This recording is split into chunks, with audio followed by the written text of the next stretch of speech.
Ma Mission TV, le miroir du monde. Bonjour mesdames et messieurs, Ngabino Gloire Bosobo Benga petit peuple Mikolo ndena ebisi bino information en temps réel. Tokiti ba politicien ba lobby mutu na mutu réagir na ndenge na ye tokiti pas petit peuple, ye peut appeler sa position na ye. Ordonnance à chef de l'État. Bato misusu ba monanité, qu'est-ce que ça veut dire? Population va comprendre mamuna ndenge na ye arozanga malobate po apese la paix par président de la République, apese la paix ba juge o ba monana kité yango toza ebele na bandeko na ba papa tozo solo la moi mutuno ya muke. Bonjour papa. Bonjour. Papa, tout le monde bino awa ordonnance ya chef de l'État. Mbilinga ba misu ordonnance on est bandaki déjà problème kala. Et ko koma ke ba misu ba mona na ba juge misu ba monanité. Bino population impression na bino eza nini vraiment concernant. À mon avis, l'ordonnance à président ils allient par rapport à ma prérogative constitutionnelle naie. Pour moi, c'est de l'insubordination, c'est de la rébellion. Donc ils doivent être sanctionnés. Ça c'est mon avis personnel. C'est votre avis personnel. Oui. Si ko yozo mona ke no mboka ngo kotambola ndenge nini aussi lota ke no mukonzi ya lobby boye ba misu ba lobby boye selo yo. Non, mboka kotambola bien parce que nous avons la constitution. La constitution est Bible et zo régit bisonio surtout. Donc au lingate ozala devant la constitution pour marcher selon la constitution ndenge ezali kotal s'appelle ezali ko senga biso. Absence de autorité misusu ya institution na nini wana. Est-ce que ça vous dit quoi? Quelle autorité? L'autorité misusu ya mboka bazanga na nini wana absence na bango na ba cérémonie wana en quelque sorte. Non, mais ça ne pose pas problème. Hein. Ça ne pose aucun problème. S'ils n'étaient pas là, bon, peut-être parce qu'il va contre-temps, mais cela ne pose aucun problème pour le déroulement normal. Il y avait institution en Boka. Un message au chef de l'État sur la qu'il va sur cette lancée, qu'il continue sur cette lancée. En tout cas, il est sur la bonne voie. Et qu'il soit présent avec le FCC. Voilà. En tout cas, merci beaucoup, papa. Et bien, nous avons vu que kota na katika petit peuple pour to solo la toye baba makambo. Tokuta na ba petit peuple awa to kondo solo. Ngana visi bino tokota na ndaka ba konzité, toza ba conseiller ba konzité, mais tokita pas petit peuple o apesa ka biso $200 te pour aleka pour azana conseil pour apesa chef de l'État ko leka même ba conseiller ta mususu o bazakuna. Bonjour papa. Bonjour monsieur journaliste. Papa, situation o ezo leka ya ordonnance. Na ndenge bato mususu ba monanité bino petit peuple bonjour ya ndenge ni pe bomoni ya ndenge. To féliciter d'abord le chef de l'État. Na ba ordonnance non so bimaki. Ezana ordonnance mon côté o violer loi. Yamboka. Donc le chef de l'État est le commandant suprême. Donc il est le garant du bon fonctionnement des institutions. L'ordonnance c'est bimi. To saluer le président parce qu'il a installé na kata ordonnance to moni a installé ba au magistrat du pays parce qu'il y a zo prôné état de droit. C'est ba nation nyonso monde. Ils ont élevé à travers la justice. Comme il est écrit dans la Bible, c'est la justice qui élève une nation. Dès que tout le monde a nommé 64 hauts magistrats pour servir le pays. Ce n'est qu'à te féliciter en tant que petit peuple congolais, te féliciter. Les hauts magistrats, on est là où tu es en bango. C'est la moussala qui toque. Justice est indépendante. Va travailler, nous ce petit peuple à retrouver droit naï. Si vous avez mon anakité babouaï aussi. Baba monanaki. Mais ceux qui mutazo luka travailler pour na faveur individu. Mais boulot n'est ici mon frère. Boulot ici. Bazako au service d'un individu. Mais bako tika place bazalaki. Bazako au service la kingakati. Ah bon? Mais yo za na service la kingakati. Kingakati le peuple congolais zakona. Papa bande ko kata makambo na justice. Est-ce que bazaki na service la kingakati? Na yepisio que mibale bazaki na service la kingakati. C'est fini. Tomala Kabila nommé nani Luzolo Bambi conseil spécial ngolé na cour de cassation a remplacer ça ba remplacement nous soit na salaka. Est-ce que c'est là on a tirage au sort? Non. Un individu qui est au service d'un individu. Ce n'est pas quelqu'un honoré. Alors, boulot n'est ici na minute aza chômeur kolanga. Ah, un véritable chômeur. Donc boulot na bango mi balé ça aussi. Boulot évidé baza au service de Kingakati. Nan ba comprendre que il y a les changements. Il y a eu l'alternance. Il faut tout changer à tout. Bango bazal toujours attaché à un individu. Vous comprenez? Mais dans la coalition, rien n'empêche d'être bobi que nous bazal kotongna mais dans la coalition so bas nous baro sala pekana pour la nation pour le peuple. Vous voyez que coalition pour être une coalition. Coalition c'était pour l'intérêt du peuple. Le peuple doit être au centre de la coalition. Il n'y a pas la coalition des individus qui doit être contre le peuple. Donc tout ce que vous allez faire en coalition, tout ce que vous allez coaliser pour que le peuple soit au centre de tout ce que vous faites.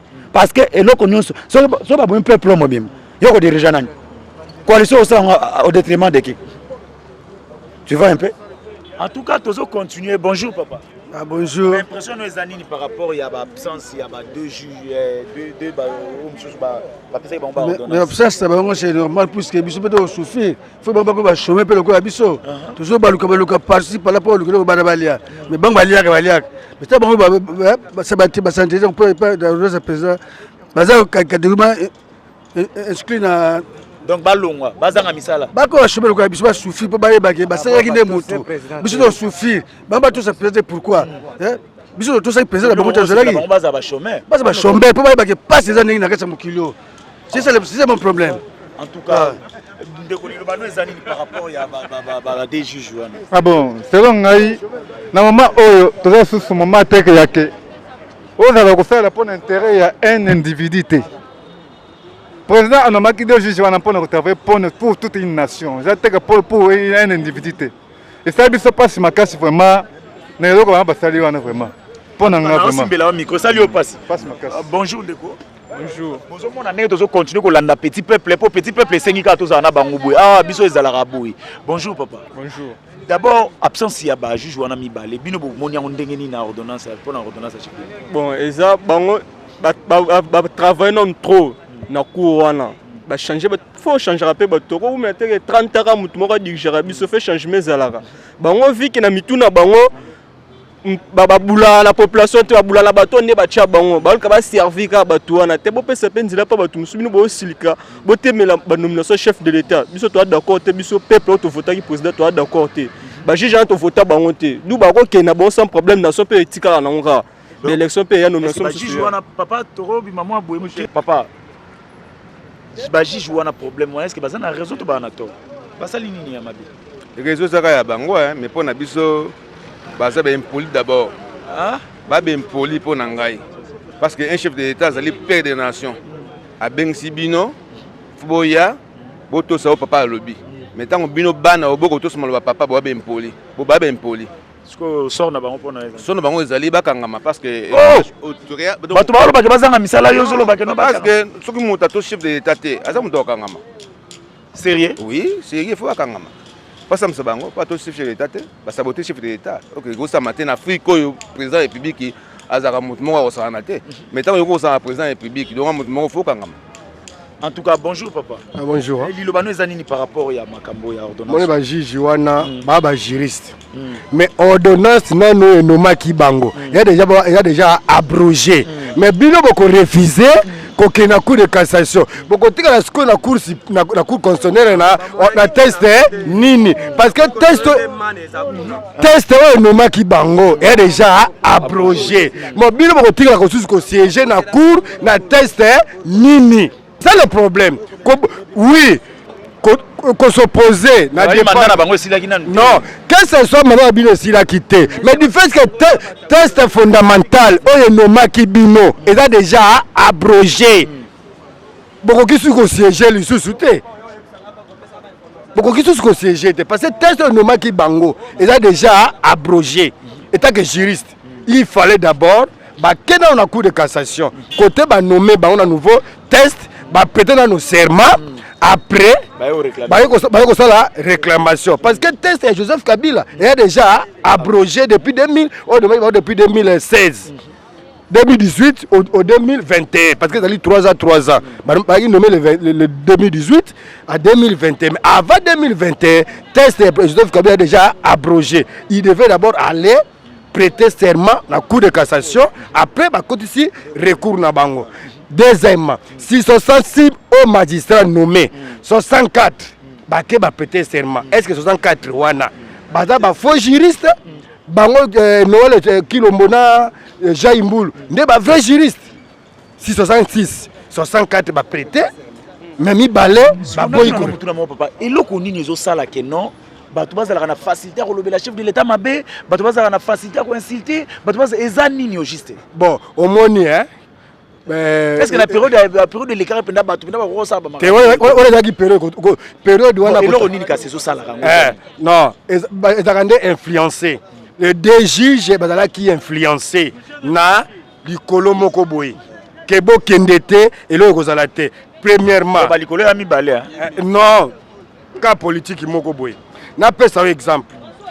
Premier ministre alobaki que il faut mona clair. Il y a abandonné c'est un chef de l'État. Mais il est là. À moni clair ou à moni clarté. Parce que la remise et reprise, ils ont continué. Et nous avons même les deux juges. Dossier na bango déjà. Bon, mon agé na cérémonie. Nani. Azala te. Nana zali magistrat suprême. Notre commandant suprême. Est-ce que la constitution a bien mentionné que le premier ministre est le magistrat suprême? Bah, on juge, peut-être que ça va devant Nani. Bozomona ndenge petit peuple a compris na makambo boka bato ebele bakasaka ke non soit conseiller chef de l'état ndenge mto ana conseil ka malamu ndeka mto a raisonnaka mais petit peuple pe azaka na ba oya ye makanisi OK soki apesi président azui pe asaleli yango conseil ko utaka na cabinet conseil ko utaka place morote même petit peuple azape na liloba o pe ba konzi esenge ba yoka na kosi to na kosi na zala nzela to na kosi vous comprenez en tout cas donc c'est vraiment ça o ezo senga nalingi na bakisa muke na sujet toza nango batu ebele ba dirigeant ebele ya ancien régime na mituna bango bazokanisa que donc république eza nanu kaka ya ancien régime wana or le trait a déjà démarré na régime mususu et il devait comprendre que régime ya kala et c'est le cas et sili ezana sima mukongo na biso to tala liboso tozo kende wapi donc tala ba papa mikolo ba sala buzoba ba mususu bazo mona biso kito bloqué donc prestation à serment komona ba tu ya o assemblée provinciale madame wana azate ya assemblée nani oyo babengi nani oyo nani tambwe azate ilunga irukamba azate bango bazo kanisa soki bazate nous avons bloqué la république or que c'est faux. C'est faux. République ezako kende papa. Totika ba voiture batuwana ya kala bazonga na bomoto na bango baebake mboke ezako avancer. Mboke kozonga simatemel. Petit peuple a comprendre makambo yemoko oyo yo liso ya chef de l'état donc aroyoka papa. Soko papa nanga to sola kina ya bande koloba wa pesa ki makambo anini azawa pe akie déjà. Papa ke Papa, ce qui chef de l'État Zolanda na minitio concernant makambo uti ko lokana cour constitutionnelle o na ordonnance na ye o ba deux juges bazangi pona ko signer yo royebisa nini na minitio en tant que représentant ba petit peuple de Tofandi. C'est très facile parce que eloko ezawana tango kabila zaki na pouvoir tango azo nommer bato est-ce que bana tuna kizenga est-ce que tu bima mambo imuke papa c'est possible tuna wana leke nga pasi mingi bandela nanu likambo uti ko loba la lobby boy Kabila na Palu ya Kizenga bazaki na coalition. Bazaki na coalition tango Kabila azoko nommé azo signé ba ordonnance. Est-ce que bana ko tuna Kizenga? Amano tuna Kizenga te. Maintenant pourquoi seulement le temps de Félix tango ya nommé batu mususu ba se retirer na prestation de serment entre autres batu net premier ministre. Nani Janine Mabunda Tambo Mwamba Alexis Tambo Mwamba parce que yebaki déjà ku o bango balinga basala. C'est pas normal que dans un pays un groupe à bateau vous dites que nous sommes en train de travailler pour le peuple mais or que vous êtes en train de travailler pour un individu. Donc bango bazo sala pour la Kabila. Yebisa bango ba oyo ka ona mincho. Bango bazo sala pour la Kabila. Bazo sala pour le peuple parce que le président Félix a dit ceci. Quand vous voulez travailler, il faut travailler pour la population et non pas pour un individu. Bango bazo ki sala po bango bazo ki sala pona mutu moko boy. Et puis mutu ala pe kuna ndenga zawala soki basali nani ya lobi ke ngai nena zaboye soki to sala ki coalition. Ezali po akengela ngai bala na ngai na biloko na ngai. Mena tunda ka sena wala longa kisiko. Akobi chômeur. Boniko. Siko yo ko chef de l'état ni na minute. Na lobi boye batu wana oyo ba boy ko prêter serment. D'abord faut pas radier bango na biloko moko ya justice.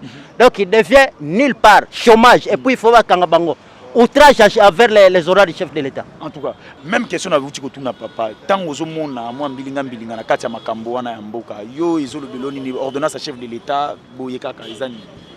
Bon, moi, je suis vraiment beaucoup ancré dans la Bible. Je connais beaucoup la Bible. Je connais que quand on a établi Salomon comme roi, il a manifesté de prouver qu'il est vraiment sage. Parce qu'il avait demandé à Dieu la sagesse et l'intelligence. On ne voit pas les juges, on ne voit pas qui, mais on voit d'abord celui qui est devant, qui conduit. Les autres là, on les verra après. Sikoyo yozo mona ordonnance wana ndenge salami bongo ba juge wana pona yo il faut basala bango. Bon, ce sont des gens, il faut les pardonner toujours. Ah ba limbisa bango. Oui, il faut les pardonner. Ce sont des personnes comme les humains. Sikoyo ba limbisa bango ndenge ba limbisi bango ba bengi bango suba ya to ba limbisi bango ba longoli bango musala. Non, il faut balimisa bango kaka signifie que on doit les pardonner. Quand on dit on pardonner quelqu'un, vous oubliez ce qu'il a fait de mal. Vous allez de l'avant. Ah, c'est là papa babosa na mabendenge ba yakite na nini makambo ya chef de l'état balimbisa bango. Balimbisa bango kaka. En tout cas, merci. Bonjour ndeko. Bonjour. Tango yozo mona na mboka ekomi chef de l'état a signé ordonnance et banino mbilinga mbilinga ti bato basi esengi basi ba boy ko signer yo en tant que petit peuple les olobeloni. Bon, ngapona ngai nano nazo remercier Nzambe parce que nyonso ezalaki mabombani oyo ebombanaki Nzambe akomi kobimisela biso yango na poise. Yo bato zo bokomi na mambo Nzambe osani na politique. Nzambe azosala mosala parce que mokolo ya liboso tomonaka président de la république alobaka atika maloba alobi ke ngai nakamba mboka oyo te yo Nzambe ekamba oyo nyonso aza na makanisi mabe mpo na ntina mboka oyo Nzambe ebimise na poisa po ete population bamona ye yango Nzambe akomi osala mosala na ye. Banani abimisa bango na poisa. Bon, ngai nakobomba te lokola bajani mabunde batambwe mwamba ba premier ministre tata na biso mokolo oyo totiaki toyebaki osala eloko ya malonga me azosala eloko te. Sikoyo yo ozomona mboka okende ndenge niso ezotambola. Non. Mboka ezokende déjà na marche nango ya normal parce que moto akambaka mboka ezali chef de l'état. Malgré tout bango bazotia bakalo bazali kotia wana mais Nzambe ayebi ndenge ya kotambusela chef de l'état. Et comme moment oyo ke Nzambe atindaki moto po abimisa bana Israël na kati ya bombo Egypte. Yango biso tozo sentir lelo na kati ya mboka Congo. En tout cas makambo nyonso awa ekomi ka makambo ya Bible. Bonjour papa. Bonjour. Papa mutuna mukebi no ba ebozo landa mwa politique na bokebi oyo tokomi komona na kati ya politique eza nini ordonnance ya chef de l'état ba juge mususu bamboyi komona na eza nini vraiment selon bino. Donc pour na oloba kaka nyonso ezali problème ya moto so Congo etambolaka te tokende liboso te eza problème ya moto parce que moto nde azali au centre ya makambo nyonso tu sikoyo moto wana lokola aza prendre conscience na ye te ya koyeba ke tango aza au sommet ya ba institution ou bien azali ko occuper place moko boye na kati ya ba institution aza ko sala non pas pona individu akosala nde pona mboka sikoyo lokola osala pona mboka esengeli ayebana ko tosa oyo nyonso mibeko ezali sikoyo tomoni awa ba juge baboyi na bango kokota eza pasi mingi wanye somboke ozonga sima eza vraiment kosala pasi mingi oyo il fallait normalement bayeba ndenge chef de l'état a nommé bango aza mokonzi ya mboka nde ye mta représenter l'institution nyonso tu na libanda ya mboka bongo sikoyo l'air baboko tosa omoni ke eza malamu te yango moni ba conflit wana peut-être to mona bakamati politique bakoti na mambo ya justice nde yango ozomona sikoyo ba conflit ekomi kosamba ndengo otali cash otali AFCC bazana kati ya coalition donc mutu akotelemela mutu te bososo bokomi kotelemana entre bino ozomona te ke makambo ezonga sima entre temps chef de l'état ngo faut tosunga ye tosimba ye tokende biso nyonso liboso de façon ke mboka ekende liboso ndeni ya kosala mosala malamu ntango bino mo boyende otya so bakali bobandi koempêche mpo makambo ekende ndenge décision ekwei wana sikoyo lokola batie bango mopanzi peut-être ils seront remplacés par bato mosusu nayebi te so baorevoke bango mais ils seront remplacés na bato mosusu mpona mboka ekende liboso makambo etambola baza na raison to baza na raison te bon lokola naza juriste te ekozala mwa mpasi mpo na nga naluka na émettre nanu avis mais kotala boye ordonnance ya chef de l'état bakoka kotelemela yango te omoni soki place erreur na bango esalami na place wana nalobeli na ndenge wana naza juriste te peut-être mutu mosusu mpa oya kokorige alobaki non place wana mwana mobali wana to tata wana alobaki mabe mais mpo na nga le fait que ezalaki ordonnance présidentielle avant basigner yango ti ekota en vigueur le président aussi avait réfléchi bien raisonné nde ya kozwa décision wana lokola basali ndenge wana barespecte te chef de l'état eza mabe na mokuse absence bandeko misusu ya bakonzi misusu ya minene ya bainstitution moni yango ndenge bakonzi yango oyo olobi bazalaki te institution bakonzi nini so baza bakonzi ya FCC baye te donc ozomona ke baza ko-honorer chef de l'état te normalement ndenge ezali wana lokola baza déjà kotravaille na kati ya coalition eyebani malamu keza coalition il faut kaka bazala tango ba occasion moko esalami ndenge ya cérémonie ya minene ya mboka oyo esengi ke fo bazala normalement fo bazala tango bazomonana te wana eza sabotage. Merci beaucoup papa. Volding Tuka, to continuer. Bonjour papa. Bonjour. Toye to moni awa situation mboka ndenge ezokende la papa. Chef de l'état signé ordonnance bato mususu ba monanité yo bino ba population besoin interpréter en ndenge. Soro kitsata mo bonike. Ah d'accord. Bon, nous sommes libres. Nous sommes libres. Il y a aussi un lingi, mais tu dis que donc là déjà chef de l'État a signé une ordonnance. Na batu oyo ba réellement il faut respecter réellement Mokondi. Et puis na ordonnance na il fallait ba signer. Mais le quoi on va signer ité. Au moins vraiment va communiquer ba tout le monde ba lingi volonté ya peuple. Ça c'est vrai. Alors on est dans le cambo ya kolobake non bon non. De ce que va mettre maman. Les deux juges sont des mauvais. Alors il fallait pas expliquer pourquoi ils ne sont pas venus prêter alors ce serment-là. Il faut pas y aller. Pour moi, il y a un candidat. En tout cas, c'est vraiment très important papa Zoloba. Donc, il faut pas y aller expliquer bah on mot quand ils attendent non que nous voilà bon. Avec toi yagité, bon boé. C'est très important. On a des opinions. Donc c'est ça. Ouais. Il faut pas y aller expliquer. En tout cas, tozo zande koto que non pas papa bon tozo ya kozonga. Bon, volding tout tozo ane papa yo tango yo moni eloko wana esali ke bango ba monanité yo ba impression nous d'abord. C'est badena makanisa mabe. Makanisa mabe nene. Bango ne ba yebiti conscience ya mutu ne ba secret ya mramo ya zo préparer. Oneza denke ba yete, c'est que bana intention mabe.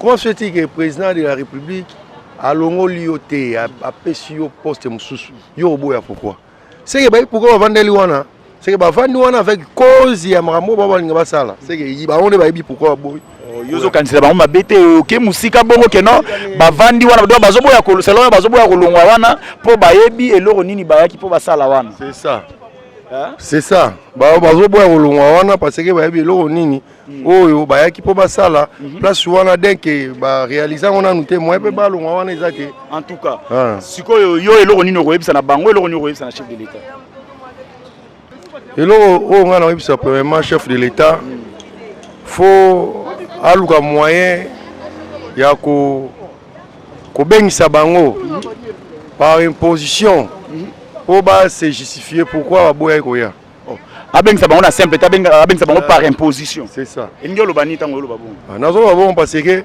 quand c'est dit que chef de l'état abengisi bino bokoya boboy ko prêter serment ça veut dire bozana intention mabe place obino bozolinga bosala wana en tout cas eloko jusqu'au web ça reste na chef de l'état eloko ngana sa chef de l'état taka agete wa bango baboyina bango atika bango ba continuer nzela na bango c'est ça pour éviter les problèmes là.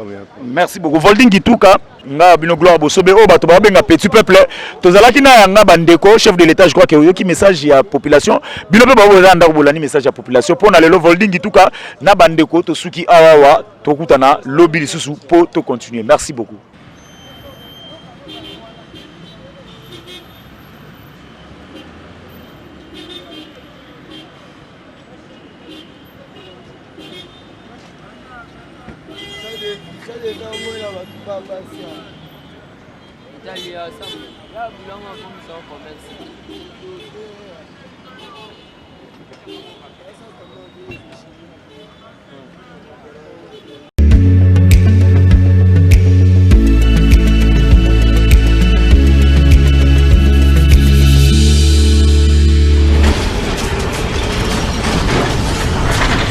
Ma mission TV, le miroir du monde.